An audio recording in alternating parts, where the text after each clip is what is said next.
Setelah pihak Roy Suryo yakin akan menghadiri gelar perkara khusus kasus ijazah Jokowi yang sebelumnya dijadwalkan Kamis ini, pihak Polri hari ini menyatakan ditunda penundaannya karena permintaan pihak TPUA yang bersikeras minta dihadirkan ahli-ahli independen dari mereka.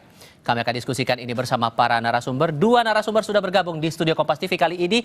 Yang pertama, penuding ijazah Jokowi, Roy Suryo, hadir kembali bersama kami kali ini. Hai Mas, apa kabar? Alhamdulillah baik Mas Tifal. Terima kasih sudah hadir lagi. Dan yang juga hadir bersama kami adalah Ade Darmawan dari Peradi Bersatu. Mas Ade, apa kabar? Apa kabar? Sehat. Kabar kami baik. Terima kasih sudah mau bergabung dalam diskusi kami kali ini. Tadi yang terakhir kali saya terima informasinya itu dari Mabes Polri bilang bahwa GP khusus harusnya hari ini ditunda. Dan ternyata penundaan itu datang dari permintaannya pihak Anda, TPUA.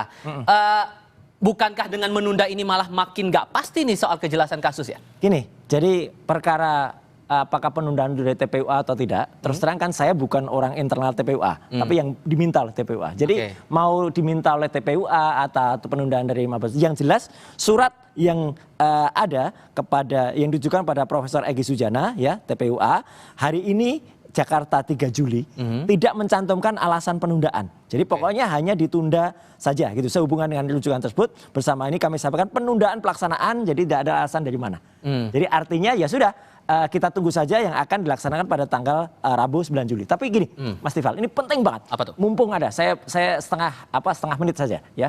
Hari ini juga saya mohon ada klarifikasi dari Kabid Humas Polda Metro Jaya yang menyampaikan, dan berita ini ada di situs berita terkenal ya. Beliau mengatakan hari ini menunggu kehadiran Roy Suryo dan kemudian RS yang lain-lain akan ada pemeriksaan di Polda Metro Jaya hari ini. Tolong Kabid Humas Polda Metro Jaya ya, sampai dengan siang ini ya saya pun belum menerima undangan klarifikasi lagi. Jadi tidak benar kalau hari ini ada, dan jangan malah menyebarkan hoax ya. Nanti takutnya bukan takutnya ya, saya nggak mau disebut mangkir karena hari ini nggak ada pemanggilan di Polda Metro Jaya. Kenapa ada narasi yang mengatakan itu? Tapi kalau ada penundaan di Bareskrim, institusi yang berbeda, ya memang ini ada suratnya. Soal PMJ kita bahas itu nanti. Coba kalau yang soal GP khusus yang ditunda ini, kan dari Polri kan minta menunda karena alasannya menunggu kepastian nama-nama yang dilibatkan dari pihak TPUA. Anda sendiri koordinasi terakhir dengan TPUA, pihak mana sih yang dimaksud ini? Ya, artinya gini, kalau setahu saya semalam, saya diminta standby, siap oleh TPUA, saya Dr. Resmond akan dihadirkan selaku ahli yang nanti independen, yang nanti dihadirkan. Jadi soal apakah permintaan itu dari TPUA atau dari Bareskrim, yang jelas surat dari Bareskrim memang menunda itu untuk hari Rabu tanggal 9 Juli jam 10 pagi. Yang independen itu maksudnya kayak gimana? Ya dari pihak pelapor. Jadi bukan dari pihak yang terlapor. Saya sambil tampilkan lagi nih apa pernyataan dari Truno Yudowisno Andiko dari Mabes Polri yang bilang begini, tanggal 2 Juli kemarin TPUA membuat surat permohonan nama-nama untuk dilibatkan dalam gelar perkara khusus yang memohon penjadwalan ulang sampai mereka mendapat kepastian atas nama-nama yang dilibatkan. Nah ini dia yang kita tampilkan di sini. Sehingga menurut Anda Mas Ade, gelar perkara khusus yang ditunda ini karena menunggu nama dari TPUA untuk dilibatkan pihak-pihak yang menjadi ahli independen, dirasa masuk akal nggak untuk dipenuhi permintaan itu? Jadi gini, kalau yang biasa ya Mas Tifal kami lakukan gelar perkara khusus di Bareskrim ya, biasanya itu tidak ada, kami jarang mendapatkan mengusulkan untuk ahli dari luar, karena sebenarnya Mabes Polri itu sudah menyediakan ahli di situ, dan di situ memang itu main fair banget. Kenapa saya bilang main fair? Di situ ada banyak Mas Tifal, di situ ada Irwasum, terus kemudian ada Propam, semua dilibatkan unsur yang ada di kepolisian, apalagi bidang pengawasan. Nah di bidang pengawasan termasuk Divkum ya. Jadi memang nggak main-main kalau untuk gelar perkara khusus itu adalah sesuatu upaya hukum ya, di mana upaya hukum terakhir sebelum masuk ke Prapit, yang biasanya kalau kita di kasus lain ya kita menjadi tersangka, tetapi di dalam gelar perkara khusus itu sering juga kami menggelarkan dulu sebelum kami melangkah pada pra-peradilan. Sehingga Anda mau bilang bahwa apa yang sudah dilakukan polisi sebelumnya ini itu sudah secara ahli dan saksi-saksi sudah cukup relevan dan tidak perlu memenuhi permintaan dari TPU untuk nama-nama lain dari mereka? Sebenarnya monggo-monggo saja, Mas. Tetapi pada dasarnya itu saya rasa itu sudah bagus sih. Saya ngapain juga untuk menambah ahli ya. Karena di situ kan terlapor Dumas, kemudian pelapor Dumas. Dan di situ tidak ada bantah-bantahan, tidak ada uji level atau apa di tempat itu gitu loh. Karena yang dibahas adalah sistem penyidikannya, namanya saja Biro Wasidik. Bagaimana dia menyelidiki kasus. Itu yang diperiksa. Seperti apa sih penanganan kasusnya gitu loh. Sampai dia dihentikan. Nah, kalau memang tidak memenuhi unsur tindak pidana, nah itu yang menjadi harus dibahas di Wasidik. Kenapa dihentikan? Terus kemudian kenapa harus dilanjutkan? Ya. Gitu. Jadi sesungguhnya gini, apa yang coba dikejar sebetulnya, poin apa yang coba dikejar oleh Anda dan teman-teman TPUA sampai meminta dan bersikeras untuk gelar perkara khusus ini harus dijalankan? Ya menariknya begini, kalau tadi dari Mas Ade mengatakan di sana sudah ada ahli-ahli gitu ya. Saya mengatakan mungkin ahlinya kurang ahli.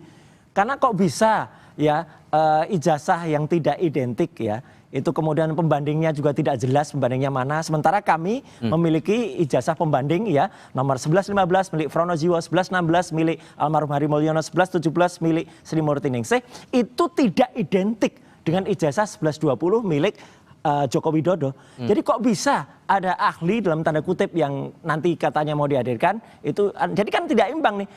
Gimana bisa ada seorang ahli yang tidak ahli yang kemudian dihadapkan untuk menjelaskan? Makanya saya menghormati betul ya TPUA untuk kemudian menghadirkan Mas Tifal gitu ahli independen saya Dr. Respon yang sudah memastikan, dan kami punya science base ya untuk kemudian bisa memastikan itu, dan kemudian insya Allah itu akan hadir. Dan saya mengatakan tadi makanya dalam konferensi kemarin kami siap 11.000 triliun % gitu ya untuk hadir, bahkan juga di Polda Metro Jaya sekali lagi kalau memang ada undangan resmi. Jadi hari ini tuh nggak ada undangan. Jadi jangan sampai ada hoax yang beredar bahwa RS, TT, kemudian ES dan lain sebagainya hari ini tidak datang di Polda Metro Jaya. Spesifiknya ya, saya butuh penegasan spesifik. Jadi yang mau dikejar itu dari GP khusus itu apa? Adalah kalau sempat dikatakan penghentian ya, penghentiannya tuh proper tidak? Ya, jadi Bareskrim kemarin menghentikan tuh proper nggak? Apakah keterangan dari ahli-ahli dalam tanda kutip ya yang kurang ahli tadi itu masuk akal nggak? Kayak KKN tidak jelas ya. Ternyata tahun 83, 85 desa KKN juga ternyata kacau. Kemudian ada statement dari Pak Anda mau minta itu juga dijuruskan ke dalam masalah ijazah itu? Oh iya jelas kan ijazah itu tidak mungkin terbit mak berdunduk atau tiba-tiba muncul tanpa ada skripsi dan KKN yang clear. Itu semua terbuka lah, jujur aja lah. Nah Mas Ade, itu alasan mereka untuk mendorong gelar perkara. Tapi menurut Anda tepat nggak kalau kemudian nanti dikaitkan lagi masalah yang ijazahnya, kemudian KKN dan lain-lain itu? Jadi gini ya, bahwa kemudian kita berbicara bahwa menuntut gelar perkara khusus itu dengan tanda kutip saya bisa pahami suasana kebatinan teman-teman bahwa ingin membuka kembali. Nah, ini kan yang biasa didiskusikan oleh para advokat ataupun penasihat hukum bahwa dengan gelar perkara khusus itu bisa dibuka kembali. Kan itu umumnya ya. Tetapi pada hemat saya gini, ini kan Dumas. Sebenarnya rangkaian Wasidik itu adalah tahap penyidikan gelar perkara itu. Kenapa? Penetapan seorang dijadikan tersangka atau layak atau tidak layak naik sidik.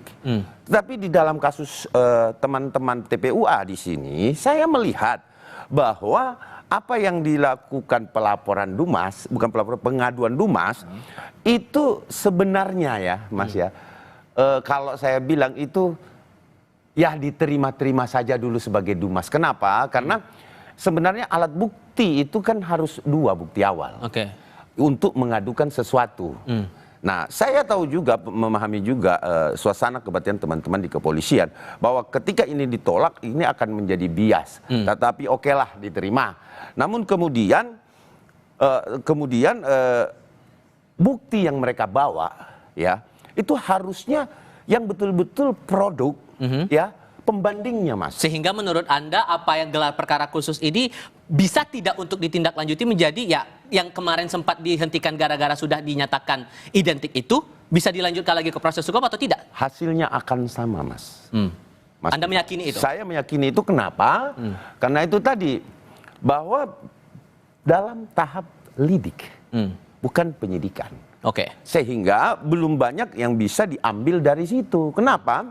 Karena bukti awal yang diberikan oleh teman-teman TPUA, saya anggap itu nggak prepare untuk menjadi bukti. Itu pemahaman saya. Oke. Itu alasannya. Ya, Gitu. ya nggak apa-apa pemahamannya Mas Ade yang terus terang mungkin tidak terlibat langsung ya, karena kan Mas Ade kan sebagai pelapor di Polda Metro Jaya loh, jadi ini Tapi semua ini orang harus clear ya, gitu. Jadi ada bias di sini. Beliau itu nggak di tengah, tapi sebagai pelapor di kasus Polda Metro Jaya. Tapi yang jelas saya juga tidak terlibat langsung karena saya bukan orang TPUA, tapi saya diminta oleh TPUA. Tapi yang jelas gini Mas, kenapa makanya perlu diadakan gelar perkara khusus? Karena menurut teman-teman dari TPUA, hasil konpres kemarin tanggal 22 Mei yang dilakukan itu banyak sekali kekurangannya atau bahkan kecacatannya atau bahkan ketidakahliannya dari ahli-ahli konon yang sudah dipanggil. Antara lain tadi ya pembandingnya nggak ada, kemudian harian KR-nya tidak clear, kemudian disakakan dan sebagainya. Dan satu lagi di samping ini Mas, ada mungkin yang belum terungkap bahwa TPU pun melaporkan kepada Propam terhadap Dirtipidum. Ya, itu juga sudah. Beliau itu dilaporkan dengan banyak kekurangan yang ada. Masa bisa Dirtipidum kemudian menghentikan perkara dan kemudian mengatakan agar Indonesia itu bisa lebih baik, lebih ya melampaui kewenangannya kan, seolah-olah jadi Kapolri gitu. Nah, jadi itulah banyak dilaporkan dan kita tunggu saja prosesnya. Jadi bukan hanya kami-kami yang konon dilaporkan di Polda Metro Jaya oleh Mas Ade dan kawan-kawan, dan hari ini sekali lagi tidak ada ya pemanggilan itu, jangan menyebarkan hoax ya kalau ada itu. Dan satu lagi adalah justru Dirtipidum ya Pak Brigjen itu Juan ini itu yang justru dilaporkan, saya sudah lihat suratnya oleh TPUA kepada Propam. Sehingga nanti di tanggal 9 itu ada bukti baru tidak yang akan Anda bawa bersama dengan teman-teman TPUA? Ya, kami siap untuk menghadirkan bukti-bukti baru dan kami siap melakukan uji forensik ya terhadap itu. Kalau tadi Mas Ade mengatakan itu tidak ada gini. Ya, saya tahu insya Allah di peringatan ke-79 tahun Polri, Polri akan menjadi lebih progres, lebih maju, dan kemudian juga bisa lebih terbuka kepada masyarakat. Oke, ini kemana arahnya kalau menurut Anda kalau terjadi gelar perkara khusus ini akan kemana prospeknya nanti? Ya, begini. Saya sampaikan lagi satu pengalaman saya di dalam melaksanakan gelar perkara. Jadi gelar perkara khusus ini tidak ada saling bantah, Mas.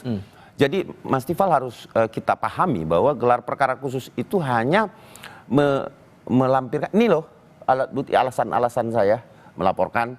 Terus kemudian si terlapor rumah, ini loh alasan-alasan, terus kepolisian sebagai penyidik di situ itu juga menyampaikan alasan kenapa sampai dihentikan.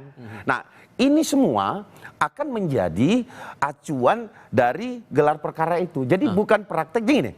Jangan seolah-olah pemahaman kita bahwa gelar perkara khusus itu adalah satu peradilan semu, di mana praktek peradilan ada pembuktian, ada laboratorium forensik, kemudian diuji coba. Itu kan ranahnya sebenarnya pengadilan, Mas. Jadi jangan juga kita salah memahami bahwa apa sih sebenarnya gelar perkara khusus itu? Sebenarnya itu memfaktakan ada nggak unsur tindak pidana di dalam satu peristiwa pidana itu. Dan Anda meyakini singkat saja tidak akan mengubah cerita yang sebelumnya itu sudah disampaikan oleh pihak Barreskrim? Bahwa saya yakin kenapa? Karena itu tadi Mas, tidak ada alat bukti yang cukup untuk dinaikkan ke dalam, menurut saya, ke dalam laporan atau pengaduan masyarakat tersebut. Yang kita tunggu sekarang adalah saat nanti akan berlangsung di tanggal 9, apakah akan ada bukti baru atau tidak. Mas Roy? Ya, kalau Polri mau reformis, kalau Polri mau menyampaikan bahwa ada pembaruan di 79 tahunnya kemarin, lakukan perubahan itu, dan itu tidak mungkin bisa dilakukan kalau tidak terjadi, dan Polri akan kemudian dicintai masyarakat kalau ada perubahan. Mas Roy, Mas Ade, terima kasih banyak sudah mau hadir dalam diskusi kami kali ini. Sehat selalu untuk Anda semuanya. Dan informasi lain akan hadir usai jeda, saudara. KPK menggandeng Polri untuk mengusut temuan senjata api saat penggeledahan di rumah anak buah Bobi Nasution. Lalu bagaimana Topan Ginting bisa mendapat izin pemakaian senjata? Maidop Elvina punya diskusinya. Usai jeda berikut.